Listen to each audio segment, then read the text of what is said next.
Pada pagi hari ini pemirsa bersama dengan saya Alia Renomas, kita akan membahas seputar mengenal eksim pada bayi hingga dewasa.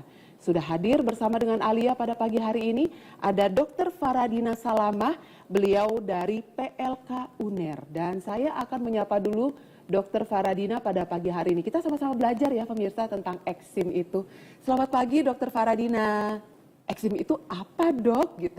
Nah ternyata pemirsa tidak semua orang ini mengetahui eksim itu apa gitu. Bahkan mungkin ada beberapa orang yang menganggap oh mungkin eksim itu jamur kali ya gitu. Nah mungkin dokter Faradina bisa menjelaskan sebelumnya kepada pemirsa di rumah. Sebenarnya eksim itu apa sih dok? Penjelasan eksim itu sebenarnya apa sih? Apakah betul eksim itu jamur ataukah apa ini dokter? Silahkan dok. Oh iya Mbak Alia. Jadi mungkin masih sedikit ya yang tahu eksim, biasanya karena kebanyakan eksim itu terjadi pada bayi, tapi sebenarnya bisa pada bayi hingga dewasa. Eksim sendiri itu adalah suatu penyakit, kalau bahasa medisnya itu dermatitis atopik. Oke. Jadi itu adalah suatu penyakit keradangan pada kulit yang berjalannya kronis. Kronis itu jangka lama dan dia biasanya kambuh-kambuhan gitu. Dan memang ada faktor genetik atau bawaan dari keluarga dan juga dipengaruhi oleh faktor lingkungan sendiri, Mbak.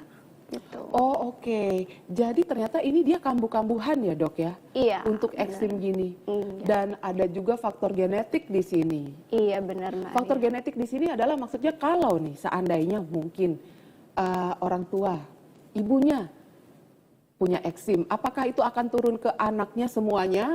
Dalam arti kata, umpamanya memiliki anak laki-laki dan wanita, apakah itu terkena ke anak laki-laki dan wanita semuanya atau cuman terkena di bagian anak laki-laki saja atau anak wanita saja? Nah itu bagaimana dokter? Nah untuk eksim ini sendiri ya Mbak Alia, diturunkannya itu acak. Jadi seandainya hanya satu orang tua yang mempunyai bakat eksim, dia akan menurunkan kira-kira 50% ke anaknya. Change-nya itu 50% diturunkannya. Kalau dua orang, ayah dan ibunya sama-sama punya eksim, itu kemungkinannya bisa sampai 80% diturunkan masing-masing ke setiap anak bakatnya. Jadi ada kemungkinan 80%, tapi ada kemungkinan 20% tidak kena gitu Mbak. Intinya itu probability ya dok ya? Iya, chance benar. Itu pasti selalu ada nih pemirsa, apalagi kalau seandainya mungkin Anda sekarang ini bermasalah dengan eksim ya. Nah mungkin bisa di-track nih dari riwayat keluarga, apakah mungkin ayah atau ibu Anda terkena eksim? Kalau seandainya memang iya benar adanya, makanya nih oh no wonder saya juga terkena eksim karena memang ada faktor genetik di sini pemirsa. Tapi kalau seandainya mungkin yang terkena eksim ini cuman salah satu orang tua saja, dalam hal ini mungkin ibu atau mungkin ayah, maka itu eksim akan diturunkan secara acak pemirsa. Tapi tetap saja kemungkinan itu pasti ada. Adalah ya kemungkinan yang sekitar 20%-nya tidak akan terkena eksim, tapi sisanya bisa jadi terkena eksim nih pemirsa. Nah kita juga ingin tahu ya sebenarnya penyebab dari eksim ini apa sih selain dari genetik tadi?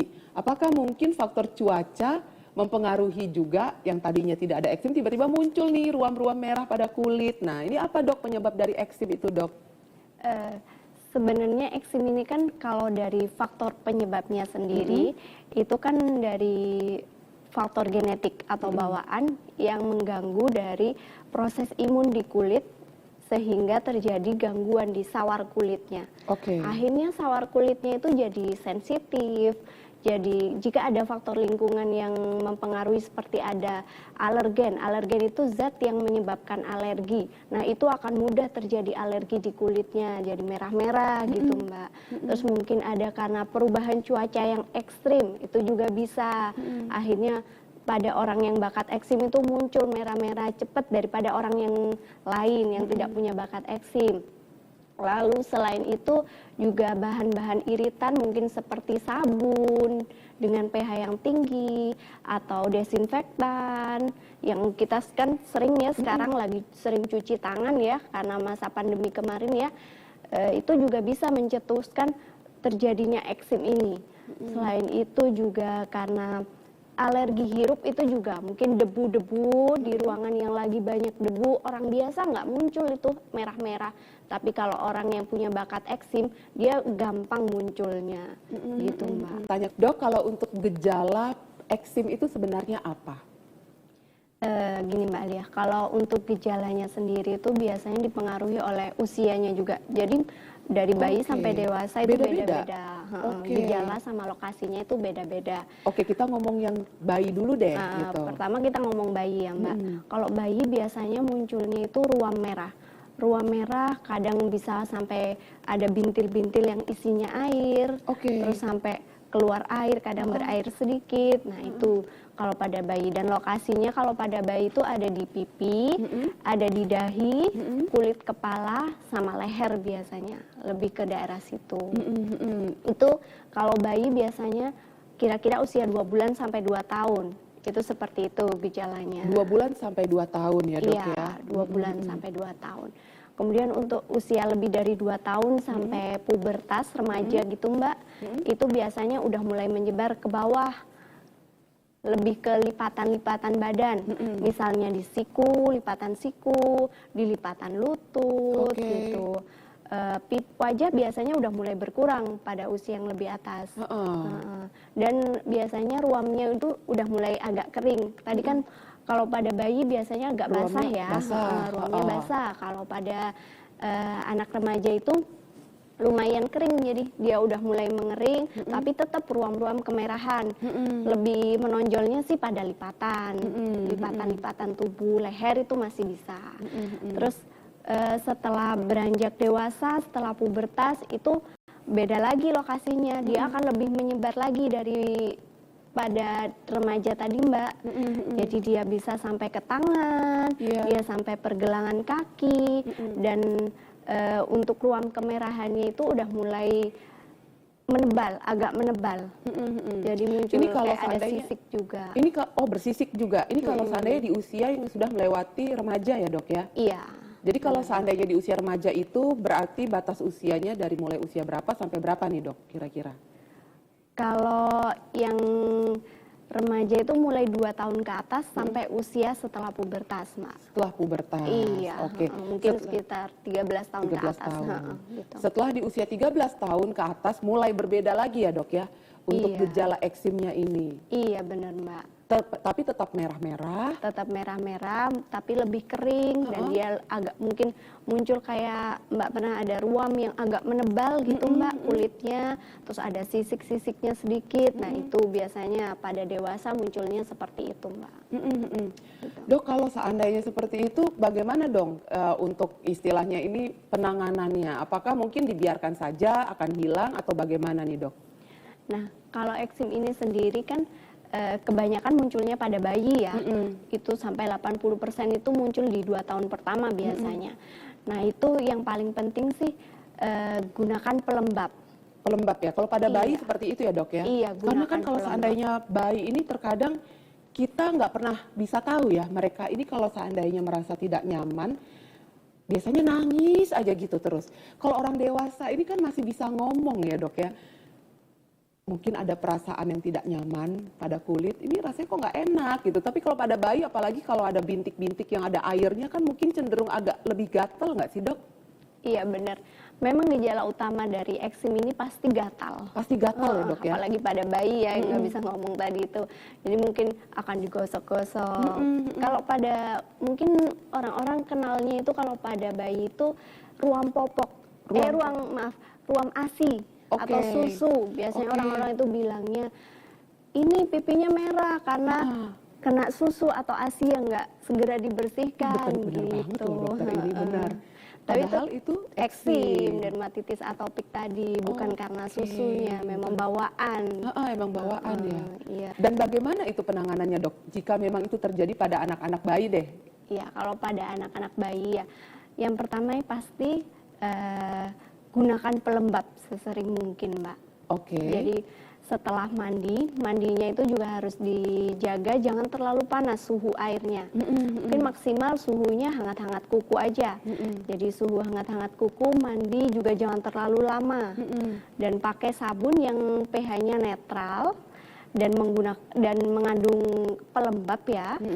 Itu disabunkan, setelah itu mandinya maksimal 5 sampai 10 menit ya, Mbak. Jangan lebih-lebih karena kalau lebih bikin kulitnya kering. Nah, setelah itu segera setelah mandi 2-3 menit setelah mandi langsung oleskan pelembab ke sekujur tubuhnya aja. Kalau bayi kan dari mulai muka, badan itu kan biasanya kering. Nah, itu langsung dikasih pelembab. Pelembabnya yang khusus biasanya kan banyak pelembab khusus bayi, ada yang pelembab untuk muka sendiri, untuk badan sendiri karena itu memang diformulasikan khusus itu untuk kulit yang kering. Kalau untuk baby ya, Dok ya. Yang pertama, dokter, mitos atau fakta, dokter? Semua eksim sama. Mitos atau fakta, Dok? Mitos.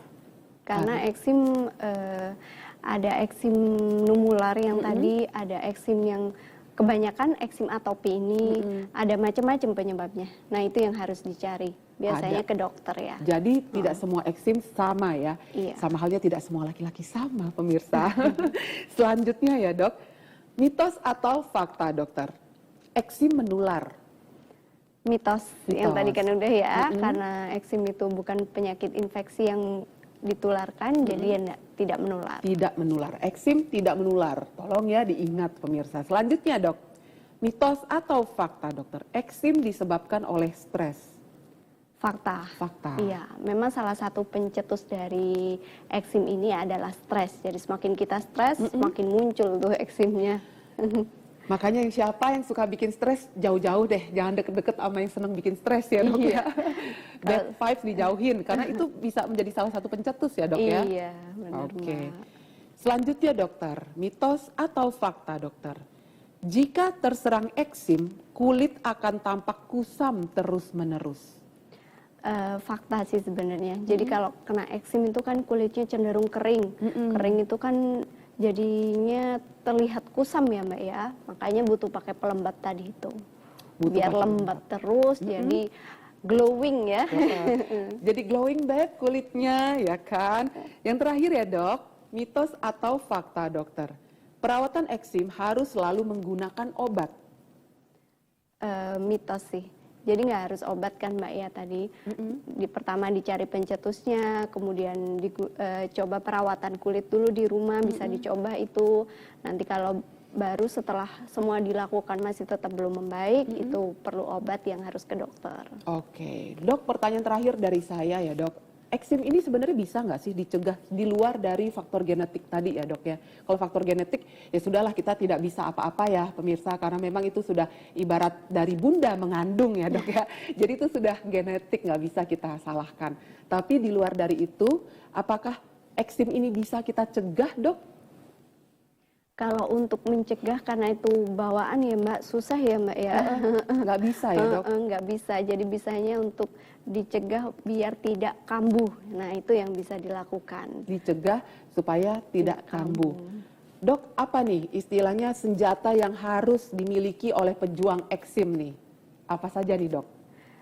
Senjatanya ya harus merawat kulit sih, merawat diri. Jadi kulitnya harus benar-benar dijaga, pakai perawatan kulit yang memang khusus. Jadi ketika kulitnya itu lembab, sehat, itu akan jarang kambuh eksimnya tadi tuh, Mbak. Oke, baik kalau begitu. Dokter Faradina Salamah, terima kasih banyak. Dokter cantik ya, sudah mau meluangkan waktunya pada pagi hari ini berbagi cerita bersama dengan kita tentang eksim pada bayi dan juga dewasa.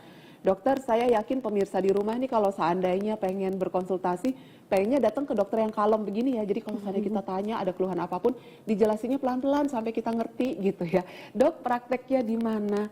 Hari apa saja, dokter, supaya pemirsa di rumah bisa datang nih kalau seandainya mau konsultasi dengan dokter Faradina. Silakan, Dok. Kalau saya sendiri prakteknya di Klinik Pusat Layanan Kesehatan UNER ya, Mbak ya. Itu di Jalan Dharma Wangsa ataupun di kampus C UNER yang di Mulyorejo. Saya dari hari Senin sampai Sabtu. Jadi tergantung jadwal. Tergantung jadwal. Iya. Senin sampai Sabtu ada di situ.